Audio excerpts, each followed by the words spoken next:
दोस्तों एक बार फिर से हम आपके लिए NPCIL recruitment 2025 form fill up apply process की अपडेट लेके आ चुके हैं।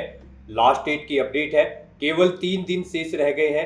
आप जल्द से जल्द अपना फॉर्म फिल कर ले, कहीं मौका हाथ से छूट न जाए। ऑनलाइन आवेदन करते समय आपको कोई भी ऐसी गलती या फिर मिस्टेक नहीं करनी होगी जिसके करने से आपके एप्लीकेशन फॉर्म रिजेक्ट हो सकते हैं। ऑनलाइन अप्लाई करते समय आपको कुछ महत्वपूर्ण बातों का भी ध्यान रखना होगा, तभी आपके फॉर्म सक्सेसफुली सबमिट होंगे। और अप्लाई करते समय आपको फोटोग्राफ, सिग्नेचर, डॉक्यूमेंट कैसे और कितने केबी में अपलोड करने होंगे, कंप्लीट इन्फॉर्मेशन आपको इस वीडियो में दी जाएगी। तो इस वीडियो को बिना स्किप किए हुए शुरू से लेके एंड तक आपको देखना होगा। इस वीडियो को कंप्लीटली देखने पर ही आपके सभी सवाल और डाउट क्लियर होंगे। तो चलिए दोस्तों, बिना कोई वक्त गंवाए शुरू करते हैं NPCIL रिक्रूटमेंट 2025 फॉर्म फिलअप की पूरी जानकारी। फॉर्म भरने से पहले आपको हमारी वेबसाइट IND सरकारी नौकरी के इस पेज पर विजिट करना होगा, जिसका लिंक आपको नीचे description plus first comment box में मिल जाएगा। और हमारे इस पेज पर विजिट करके आप यहां से NPCIL भर्ती का फॉर्म अप्लाई कर सकते हो। Nuclear power corporation of India limited, परमाणु ऊर्जा निगम लिमिटेड की ओर से नोटिफिकेशन रिलीज कर दिया गया है। इसमेमें पोस्ट है scientific assistant, stipendiary trainee scientific assistant, stipendiary trainee technician, assistant grade nurse technician की टोटल 391 वैकेंसीज है। इसमें सबसे अधिक पद स्टिपेंडी ट्रेनियर टेक्नीशियन के हैं, 226 वैकेंसीज है। और ST SC के लिए भी यहाँ पर 82 वैकेंसीज है। साइंटिफिक असिस्टेंट के लिए 45 पद है। असिस्टेंट ग्रेड फर्स्ट के लिए भी यहाँ पर जो HR है उसके लिए भी 22 पद है। इसी तरह से यहाँ पर बात अगर लास्ट डेट की करें तो यहाँ पर लास्ट डेट अप्लाई करने की 8 अप्रैल 2025 है। 8 अप्रैल तक आप फॉर्म फिल कर सकते हो। केवल 3 दिन शेष रह गए हैं। आप जल्द से जल्द अपना फॉर्म फिल कर ले। 10वीं 12वीं डिग्री, डिप्लोमा, GNM से आप अप्लाई कर सकते हो। पोस्ट वाइज क्वालिफिकेशन की जानकारी आपको नोटिफिकेशन से चेक करनी होगी, देन उसके बाद आप अप्लाई कर सकते हो अपनी क्वालिफिकेशन के अकॉर्डिंग किसी भी पोस्ट के लिए। 18 से 30 वर्ष आयु सीमा है।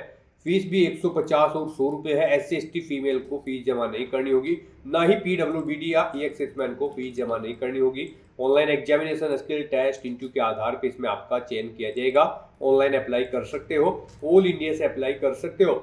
NPCIL-careers.co.in की ऑफिशियल वेबसाइट है, जिससे आपको फॉर्म फिल करना होगा। इंपोर्टेंट लिंक सेक्शन में आपको लास्ट डेट एक्सटेंडेड नोटिस दी गई है। इस पर क्लिक करके आप जो इसकी लास्ट डेट बढ़ी थी वो चेकआउट कर सकते हो। 8 अप्रैल तक आप शाम 4 बजे तक अपना फॉर्म फिल कर सकते हो। इसी तरह से नोटिफिकेशन लिंक पर क्लिक करके आप इसकी ऑफिशियल PDF डाउनलोड कर सकते हो। इसमें आपको post wise, category wise vacancies की इंफॉर्मेशन दी गई है। पोस्ट वाइज आपको क्वालिफिकेशन की जानकारी दी गई है, age limit, selection criteria, salary detail और हाउ टू अप्लाई का कंप्लीट प्रोसीजर दे दिया गया है। तो आपको ऑफिशियल नोटिफिकेशन की PDF हिंदी या फिर इंग्लिश में पूरा पढ़ना अनिवार्य है। इसको पूरा पढ़ने से ही आपके सभी सवाल और डाउट क्लियर होंगे।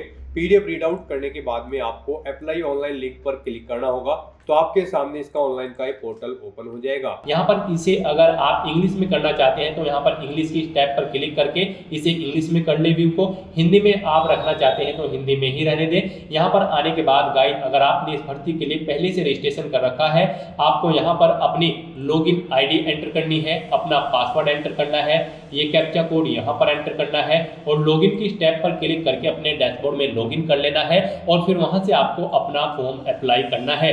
और अगर आप इस भर्ती के लिए फर्स्ट टाइम अप्लाई करने जा रहे हो तो सबसे पहले यहाँ पर आपको अपना रजिस्ट्रेशन करना होगा।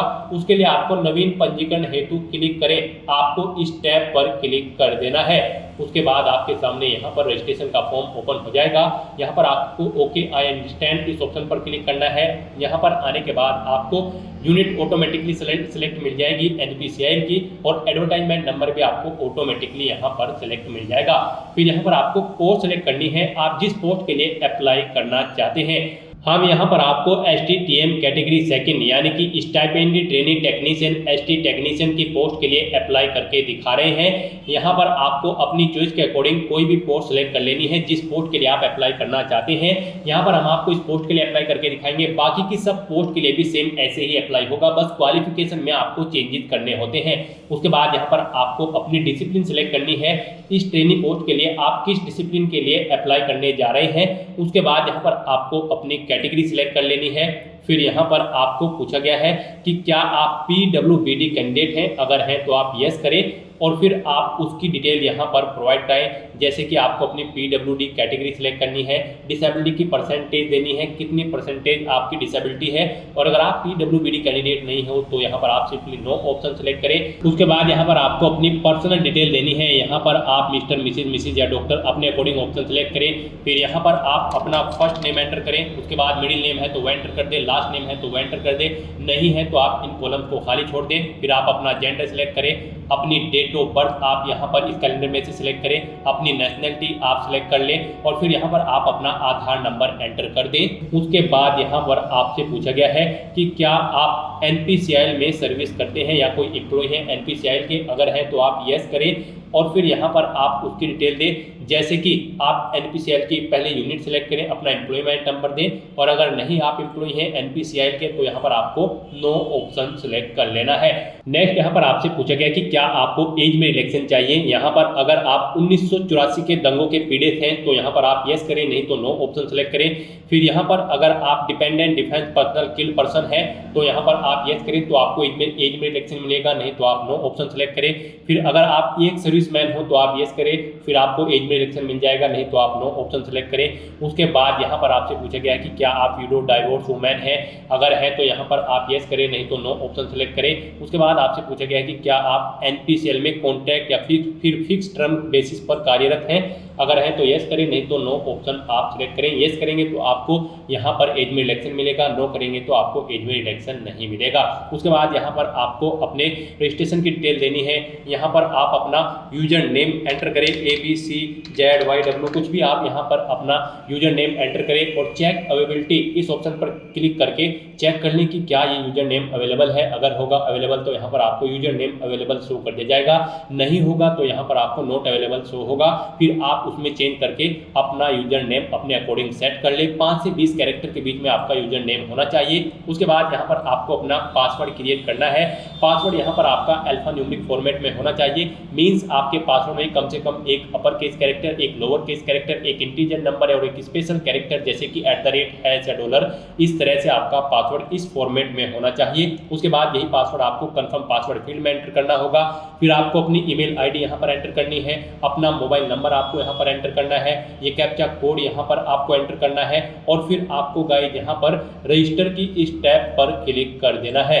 उसके बाद आपके सामने यहाँ पर पॉपअप शो हो जाएगा, आपका रजिस्ट्रेशन यहाँ पर सक्सेसफुली कंप्लीट हो चुका है। एक ईमेल आपकी रजिस्टर्ड ईमेल आईडी पर सबमिट की गई है, वहां पर जाकर आपको उस पर क्लिक करके उसे एक्टिवेट कर लेना है। तो यहाँ पर अब आप ओके करें, आपके सामने यहाँ पर NPCIL की ऑफिशियल वेबसाइट ओपन हो जाएगी। आप अपनी ईमेल आईडी पर जाएं, फिर यहाँ पर आपको एक लिंक मिलेगा, इस लिंक पर आप क्लिक करें, आपका अकाउंट एक्टिवेट हो जाएगा। इस लिंक पर क्लिक करते ही आपके सामने NPCIL का ऑफिशियल पोर्टल ही ओपन होगा। अब यहाँ पर आने के बाद गाइड आपको अपनी लॉगिन आईडी एंटर करनी है, अपना पासवर्ड आपको एंटर करना है, ये कैप्चा कोड यहाँ पर एंटर करना है और उसके बाद यहाँ पर आपको लॉगिन की इस टैब पर क्लिक कर देना है। उसके बाद आपके सामने आपका डैशबोर्ड कुछ इस तरह से शो होगा। यहाँ पर आपको बता दिया गया है आपने यहाँ पर जिस पोस्ट के लिए अप्लाई किया है उसके लिए आपने सक्सेसफुली रजिस्ट्रेशन कंप्लीट कर लिया है। अब यहाँ पर आकर आपको अप्लाई पेज पर जाएं, आपको इस लिंक पर क्लिक कर देना है।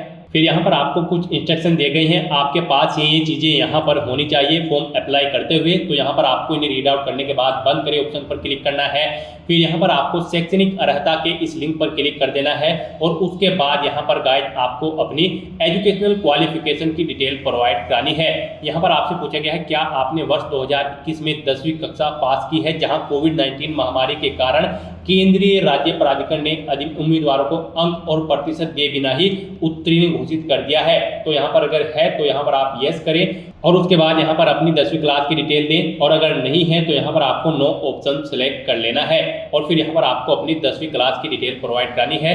गाइड हम यहाँ पर आपको, जी हाँ दोस्तों, हम यहाँ पर आपको stipendiary trainee technician ST technician grade 2 की पोस्ट के लिए अप्लाई करके दिखा रहे हैं। इस पोस्ट पर अप्लाई करने के लिए आपका यहाँ पर 10वीं क्लास में पास आउट होना जरूरी है, कम से कम 50% मार्क्स के साथ, प्लस आपके पास यहाँ पर 2 साल की ITI का डिप्लोमा होना जरूरी है रिलीवेंट ट्रेड के अंतर्गत, यानी कि फिटर, इलेक्ट्रीशियन, जो भी ट्रेड आपने सिलेक्ट की होगी उसके अंतर्गत आपके पास यहाँ पर डिप्लोमा होना जरूरी है। यहाँ पर आप जिस भी पोस्ट के लिए अप्लाई करने जा रहे हैं और जिस ट्रेड के लिए अप्लाई करने जा रहे हैं उसकी एजुकेशनल क्वालिफिकेशन यहाँ पर आप ऑफिशियल नोटिफिकेशन में से चेकआउट कर लें और उसके अकॉर्डिंग आप यहाँ पर अपनी एजुकेशनल क्वालिफिकेशन की डिटेल फिल कर दें। तो यहाँ पर अब आपको अपनी एजुकेशनल क्वालिफिकेशन की डिटेल देनी है। यहाँ पर आप सबसे पहले सिलेक्ट करें एसएससी, फिर यहाँ पर आप क्षेत्र विषय में आपको कुछ नहीं मिलेगा। यहाँ पर एसएससी में 10वीं में सभी सब्जेक्ट्स होते हैं। उसके बाद यहाँ पर आपको अपने कॉलेज का या फिर संस्था का नाम देना है जिससे आपने अपनी 10वीं क्लास पास आउट की है, बोर्ड या विद्यालय का नाम देना है विश्वविद्यालय का जिससे आपने अपनी 10वीं क्लास पास आउट की है। फिर आप अध्ययन की पद्धति बताएं, आपने पार्ट टाइम की है, फुल टाइम की है या फिर कोरोस्पोंडेंस। उसके बाद यहाँ पर आपने नामांकन कब कराया था वो मंथ और ईयर आप यहाँ पर सेलेक्ट कर लें। उसके बाद यहाँ पर आपको उत्तीर्ण करने का माह और वर्ष यहाँ पर एंटर करना है कब आपने अपनी 10वीं क्लास पास आउट की है। उसके बाद यहाँ पर आपको अपनी परसेंटेज देनी है, आपने 10वीं में यहाँ पर कितने % मार्क्स ऑब्टेन किए हैं। उसके बाद यहाँ पर आपको अपनी आईटीआई की डिटेल देनी है। यहाँ पर आप आईटीआई ऑप्शन सेलेक्ट करें, फिर यहाँ पर आप अपनी ट्रेड सेलेक्ट करें, फिर आप कॉलेज या संस्था का नाम दें जिससे आपने अपनी आईटीआई कंप्लीट की है, बोर्ड या विश्वविद्यालय का नाम यहाँ पर आप दें। फिर यहाँ पर आपको बताना है आपने पार्ट टाइम की है, फुल टाइम या फिर कोरोस्पोंडेंस, आप ऑप्शन सेलेक्ट करें। फिर आपने कब इसमें एडमिशन लिया था वो डेट यहाँ पर आप सिलेक्ट करें, मंथ और ईयर, और ऐसे ही आपने कब पास आउट की है वो मंथ और ईयर यहाँ पर आप सिलेक्ट कर लें। फिर यहाँ पर आपने कितने % मार्क्स ऑब्टेन किए हैं वो यहाँ पर आप एंटर कर दें। इस तरह से आपको अपनी एजुकेशनल क्वालिफिकेशन की डिटेल प्रोवाइड करनी है। फिर यहाँ पर आपको आईटीआई के लिए अंतिम अंक तालिका के परिणाम जारी होने की अधिसूचना दिनांक यहाँ पर इस कैलेंडर में से सिलेक्ट कर लेनी है। गणित में एससी में आपने यानी कि 10वीं क्लास में कितने % मार्क्स आपने ऑब्टेन किए हैं वो यहाँ पर आप एंटर करें। फिर विज्ञान में आपने 10वीं में कितने % मार्क्स ऑब्टेन किए हैं वो यहाँ पर आप एंटर कर दें। फिर यहाँ पर आपसे पूछा गया कि क्या आपने 10वीं में इंग्लिश सब्जेक्ट को एक विषय के रूप में पढ़ा है, तो यहाँ पर अगर पढ़ा है तो यस करें, नहीं तो आप नो ऑप्शन सेलेक्ट करें। उसके बाद यहाँ पर आपकी शारीरिक मानक आपसे पूछे गए हैं। आपको अपनी लंबाई यहाँ पर सेंटीमीटर में देनी है, कितनी सेंटीमीटर आपकी हाइट है। फिर यहाँ पर आपको अपना वजन देना है, कितने किलोग्राम आप में वजन है। उसके बाद यहाँ पर आपसे पूछा गया है क्या आपको यहाँ पर कंप्यूटर की नॉलेज है। इसमें आप MS वर्ड जानते हैं तो इस ऑप्शन को सिलेक्ट कर दें, एक्सेल जानते हैं तो वो, पावर पॉइंट जानते हैं तो वो भी, और जो चीज़ आप नहीं जानते हैं उसके सामने चेक बॉक्स न लगाएं। फिर यहाँ पर अगर आपने कोई और डिग्री या फिर डिप्लोमा कर रखा है तो उसकी डिटेल यहाँ पर आप प्रोवाइड कराएं, उसका नाम दे, विषय या विशेषज्ञता दे, संस्था विश्वविद्यालय का नाम दे, उत्तीर्ण करने का माह और वर्ष सेलेक्ट करें और अपनी डिटेल यहाँ पर आप प्रोवाइड करा दें। और अगर नहीं है तो आप इस सेक्शन को खाली छोड़ दें। और उसके बाद गाइस यहाँ पर अपनी एजुकेशनल क्वालिफिकेशन की सभी डिटेल्स प्रोवाइड कराने के बाद अब यहाँ पर आपको सेव करें और आगे बढ़ें इस ऑप्शन पर क्लिक कर देना है। नेक्स्ट यहाँ पर आपको अपने एक्सपीरियंस की डिटेल देनी है। गाइज अगर आपको एक्सपीरियंस है तो यहाँ पर आप अपने एक्सपीरियंस की डिटेल दें, नहीं है तो इस पेज को नीचे स्क्रॉल डाउन करें और सेव करें और आगे बढ़ें इस ऑप्शन पर क्लिक कर दें। और अगर आपको एक्सपीरियंस है तो यहाँ पर आप अपनी एक्सपीरियंस की डिटेल दें। यहाँ पर आप अपना नाम एंटर करें। फिर यहाँ पर आपको संगठन का प्रकार सेलेक्ट करना है जिसमें आप कार्यरत थे, वो सेंट्रल गवर्नमेंट थी, स्टेट गवर्नमेंट थी या फिर PSU, यहाँ पर या प्राइवेट सेक्टर, आप अपने अकॉर्डिंग ऑप्शन सेलेक्ट करें। पद का नाम दें यानी कि पोस्ट का नाम, जिस पोस्ट पर आप कार्यरत थे। आप नेचर ऑफ ड्यूटी यहाँ पर दें, किस दिनांक से किस दिनांक तक आपने वर्क किया है वो यहाँ पर आप सिलेक्ट कर ले। वर्तमान में सेवारत हैं या फिर नहीं, यस या नो ऑप्शन सेलेक्ट करें। इस तरह से आपको अपने एक्सपीरियंस की डिटेल दे देनी है। इन डेट्स के अकॉर्डिंग यहाँ पर आपके एक्सपीरियंस को कैलकुलेट करके आपको वर्ष, माह और दिन में बता दिया जाएगा। और अगर आपको एक से ज्यादा जगह वर्किंग एक्सपीरियंस है तो यहाँ पर आप नई कतार जोड़े इस ऑप्शन पर क्लिक करें। एक और सेम ऐसी ही रो यहाँ पर ऐड हो जाएगी और उसमें आप अपने एक्सपीरियंस की डिटेल प्रोवाइड करा दें। फिर अगर आप फिलहाल कहीं पर कार्यरत हैं तो आपको उस संस्था को बता देना है कि आपने इस भर्ती के लिए अप्लाई किया है। लिखित में आपको उन्हें बता देना होगा। फिर यहाँ पर आपसे पूछा गया कि क्या आपने उन्हें निर्देशित कर दिया गया है, यानी कि उनको बता दिया है। जहाँ पर आप कार्यरत हैं तो यहाँ पर आपको यस ऑप्शन सेलेक्ट करना है और फिर आपको सेव करें और आगे बढ़ें, आपको इस ऑप्शन पर क्लिक कर देना है। नेक्स्ट यहाँ पर आपको अपनी पर्सनल डिटेल देनी है। यहाँ पर आपको अपने फादर का नाम एंटर करना है। उसके बाद यहाँ पर आपको अपनी मदर का नाम एंटर करना है। फिर यहाँ पर आपको अपना मैरिटल स्टेटस बताना है, आप मैरिड हो या फिर सिंगल हो या फिर डाइवोर्स है, आप अपने अकॉर्डिंग ऑप्शन सेलेक्ट करें। अपना धर्म यहाँ पर रिलीजन आप सेलेक्ट करें। फिर अपनी मातृभाषा यहाँ पर आप सिलेक्ट कर लें, कौन सी आपकी मातृभाषा है। फिर यहाँ पर आपको अपना स्टेट सिलेक्ट कर लेना है, जिस स्टेट से आप बिलोंग करते हैं। उसके बाद आपसे पूछा गया कि क्या आप किसी रोजगार कार्यालय में पंजीकृत हैं, अगर है तो यस करें। और फिर यहाँ पर आप उसकी डिटेल दें, जैसे कि रोजगार कार्यालय पंजीकरण संख्या, रोजगार कार्यालय का नाम, रोजगार कार्यालय का राज्य, और अगर नहीं है तो यहाँ पर आपको नो ऑप्शन सेलेक्ट कर लेना है। फिर यहाँ पर आपको अपने एड्रेस की डिटेल देनी है। यहाँ पर आप अपना एड्रेस दें, उसके बाद आप अपना स्थायी पता यहाँ पर एंटर करें, और अगर आपका स्थायी पता आपके कोरोस्पोंडेंस एड्रेस के अकॉर्डिंग सेम है तो यहाँ पर आप इस चेकबॉक्स को ओके कर दें। ऑटोमेटिकली आपका स्थायी पता आपके कोरोस्पोंडेंस एड्रेस के अकॉर्डिंग फिल हो जाएगा। यहाँ पर उसके बाद आपको अपना निकटवर्ती railway station, nearest railway station enter करना है। फिर आपसे पूछा गया कि क्या आपका कोई करीबी रिश्तेदार NPCIL में कार्यरत है, अगर है तो यस करें, और फिर उसकी डिटेल यहाँ पर आप दें, जैसे कोई रिश्तेदार का नाम, उसका पद, स्थल या परियोजना, और फिर यहाँ पर आपको उसका आपके साथ क्या रिश्ता है वो देना है, और अगर नहीं है तो यहाँ पर आप नो ऑप्शन सेलेक्ट करें, और उसके बाद गाइड यहाँ पर आप सेव करें और आगे बढ़े इस ऑप्शन पर क्लिक कर दें। नेक्स्ट यहाँ पर आपको अपने डॉक्यूमेंट अपलोड करने हैं। यहाँ पर आपको अपना फोटो और सिग्नेचर अपलोड करने हैं। आपको दी गई गाइडलाइंस के अकॉर्डिंग अपने डॉक्यूमेंट अपलोड करने होंगे, अदरवाइज आपका एप्लीकेशन फॉर्म रिजेक्ट हो सकता है। यहाँ पर आपका फोटो 10 से 50 KB के बीच में होना चाहिए, JPG या फिर JPEG फॉर्मेट में, और आपके जो सिग्नेचर है वो 20 KB से कम होने चाहिए, ये भी JPG या फिर JPEG फॉर्मेट में होने चाहिए। किस तरह से आपके फोटो सिग्नेचर होने चाहिए, उसके लिए आप यहाँ पर स्वीकार्य अस्वीकार्य फोटो के नमूने इस लिंक पर क्लिक करें। आपके सामने ये PDF ओपन होगी, यहाँ से आप चेकआउट कर ले। आपका फोटो 10 KB से 50 KB के बीच में होना चाहिए। इसकी जो हाइट है वो 5.8 सेंटीमीटर होनी चाहिए, और जो विड्थ है वो 4.4 सेंटीमीटर होनी चाहिए। इस तरह का फोटो आपका मान्य होगा, और इस तरह के फोटो यहाँ पर आपके मान्य नहीं होंगे। गाइस, अगर आपका फोटो या सिग्नेचर छोटे यहाँ बड़े हैं, आप उन्हें रिसाइज कर सकते हैं। गूगल में जाकर आप इमेज रिसाइजर टाइप करें, बहुत सारे इमेज रिसाइज करने के टूल आपके सामने ओपन हो जाएंगे। वहां से आप अपना फोटो इस गाइडलाइन के अकॉर्डिंग प्रिपेयर कर ले, तैयार कर ले, और फिर आप उन्हें यहाँ पर अपलोड करें अपने फोटो और सिग्नेचर को। तो यहाँ पर अपलोड करने के लिए अब आपको चूज फाइल बटन पर क्लिक करना है, फाइल को सेलेक्ट कर लेना है, और फिर यहाँ पर अपलोड करेंगे इस ऑप्शन पर क्लिक करके अपनी इस फाइल को आपको अपलोड कर देना है। इस तरह से आपको 1 बाय 1 करके अपना फोटो और सिग्नेचर यहाँ पर अपलोड कर देने हैं। उसके बाद गाइस यहाँ पर आपको सेव करें और आगे बढ़े इस ऑप्शन पर क्लिक कर देना है।